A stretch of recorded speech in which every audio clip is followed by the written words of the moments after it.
Okay. So, as we have earlier said,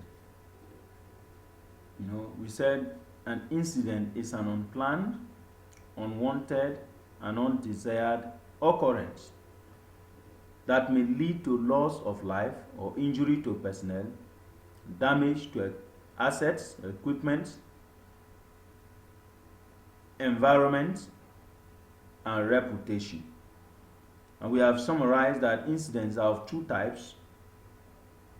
We have the no loss type incident, which is referred to as near miss, and we have the loss type incident that refers to accident. And then we said a near miss is an unplanned event that did not result in injury, ill health, or damage, but had the potential to do so. That is a near miss. An unplanned incident that did not result in injury or ill health or damage, but had the potential to do so. I gave you an example of a man who jumps down from the first floor of a building, by virtue of due to the attack or armed robbery attack in the house, and he was able to run away the first day, probably because God was on his side and there was no incident, there was no record of broken bones or collapse or injury. He escapes, and then the following day he comes and make it a routine exercise. He climb to that height and then jump from that height to the ground. You will agree with me that the second attempt of this same person, the same height, jumping the same height, may not result in the same kind of outcome. The second time may actually result to injury, broken legs, or even death, as the case may be. So that first day that he jumped, that first attempt of jumping that height without anything happening is a near miss, but don't forget that that height has that potential to cause any of the outcomes that may be an accident. That is a typical example of a near miss. So we move on to accident. As we earlier defined, we say an accident is an unwanted, unplanned, an undesired occurrence or incident that lead to loss of life or injury to personnel, damage to assets, equipment, environment, and reputation. That is PEAR, P-E-A-R. The P is for personnel, the A is for assets, the E is for environment, and then the R is for reputation. So that is accident. Any incident that lead to injury to personnel, ill health, damage or fatality to a personnel, damage to assets, equipment, environment, and reputation is classified as what? Accident, which is a type of incident. So, causes of accidents. What are those things that really causes accidents in the work site? Basically, from the accident chart, we have made to understand that two major things causes accident. Two things. Number one is unsafe act, and number two is unsafe condition. What is an unsafe act? Unsafe act is any action engaged by a worker or taken by a worker without due regard of his own safety and that of others around him is an unsafe act. Any action engaged or taken by a worker without due regard of his own safety and that of others is an unsafe act. While unsafe condition is any condition around or within the work environment that poses a threat to the worker is an unsafe condition. But then there is also another third factor that could contribute to accident. We call it the contributory factor to accident. And that third factor is called inaction. Inaction simply means failure to act at the right time. You observe a hazard and you fail to take care of that hazard. You left it behind, probably for another person to take care of.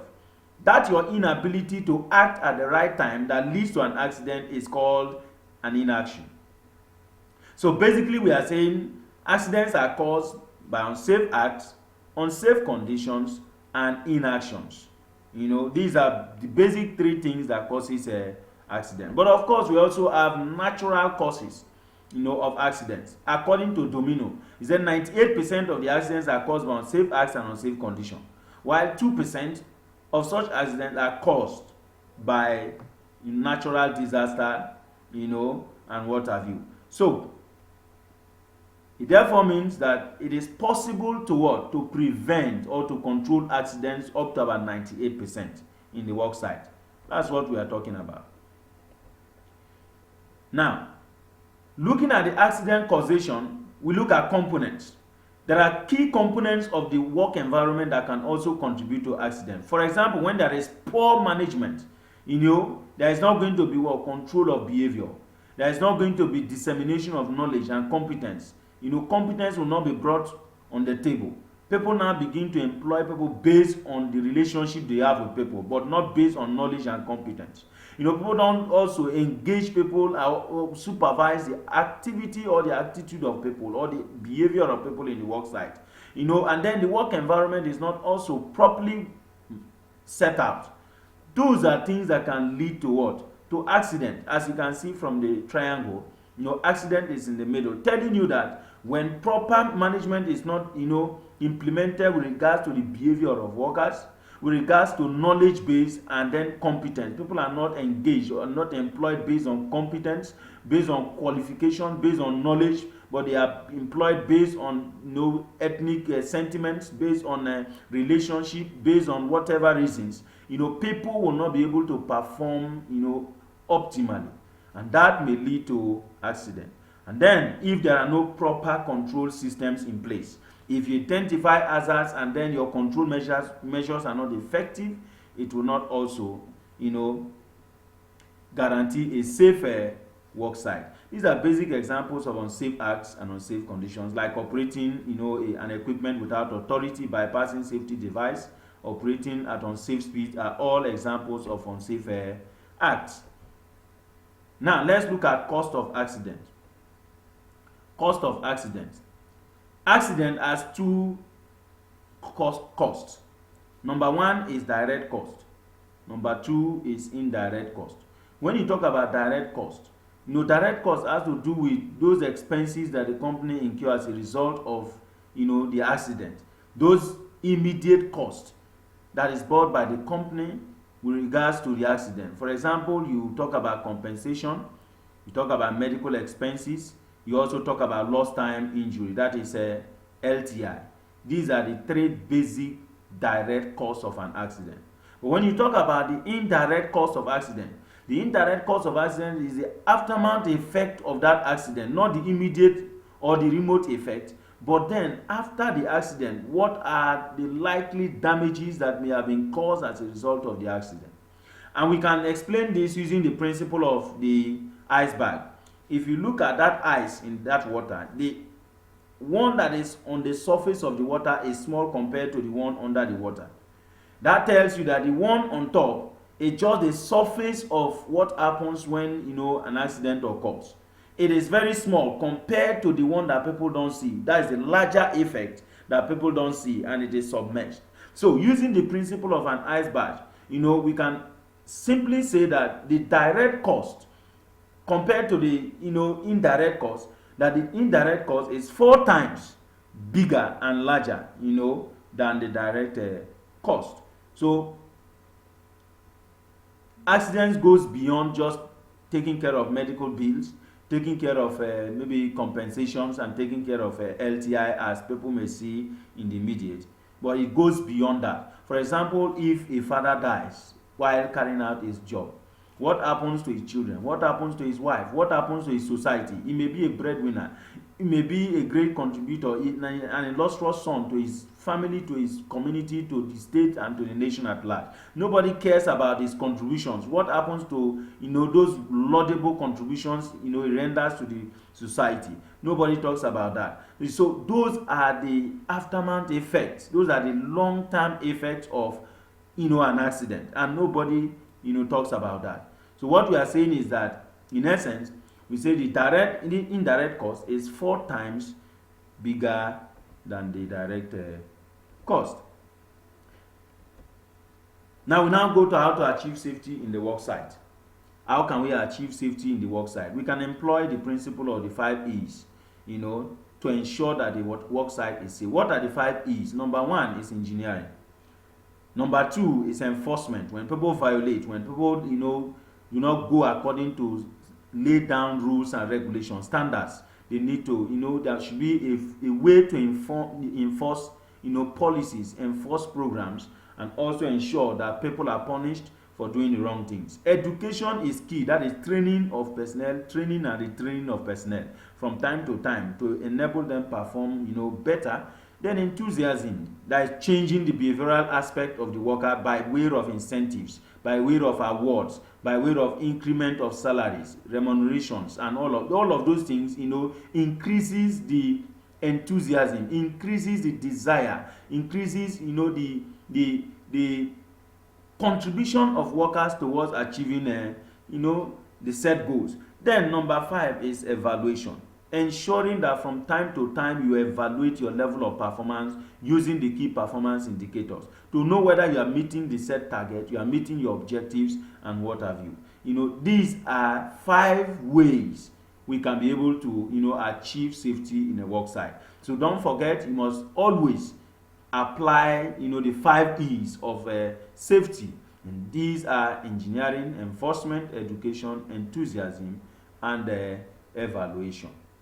Now, what are the benefits of adhering to safety standards and procedures? Number 1, when safety is effective in a work site, it reduces accident. It also increases, production and increase profits. It also increases the efficiency of workers. Doing a particular thing over time increases efficiency, increases competence, increases, professionalism, and what have you. It also leads to long life of equipment. Equipments are not damaged, all the time. They last longer because of the level of, management that is put in place. There will be no injuries.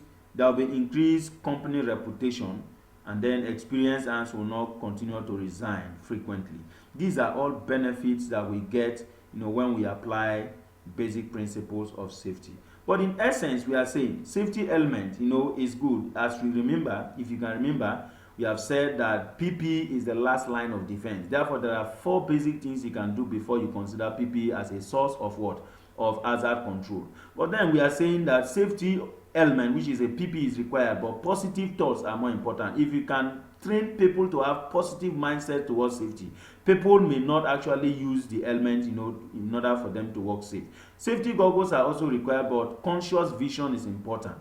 Safety hand gloves are required, but righteous protective action is more important. For example, if you are working in an environment where you know that there are abrasive, there are sharp objects, and if you can do proper housekeeping, you may not need the hand glove. That is what we are talking about. Now, safety shoes are also required, but quick and safe steps are more important. If someone can walk consciously and carefully, he may not actually sustain injury even when he's working with bare legs. And then safety equipments are required, but trained, alert, and safe man is more important in any disaster prevention program. For example, you have fire extinguishers installed everywhere in the work site, but there are no trained persons to handle the fire extinguisher. It's as good as not having a single fire extinguisher in that work environment. So what we are saying is that whatever you do, even though there are equipments that can handle, situations that we envisage in the work site, people must be trained to man those systems so that there will be competence, there will be usefulness, and there will be relevance to whatever you have installed, in the work site. So in achieving a safe operation, knowledge is key. Willingness is also key. Experience is key, and intelligence is key, is non-negotiable. So when we consider knowledge during recruitment, when we consider training workers to have that self-willingness, when we consider experience as part of the criteria for recruitment and for engagement, and then intelligence is nurtured in the process, we can have a safe operation in the work site from time to time. So to this end, I want to say that take hold of safety before an accident takes hold of you. Remember, safety starts with you. Thank you, and God bless you.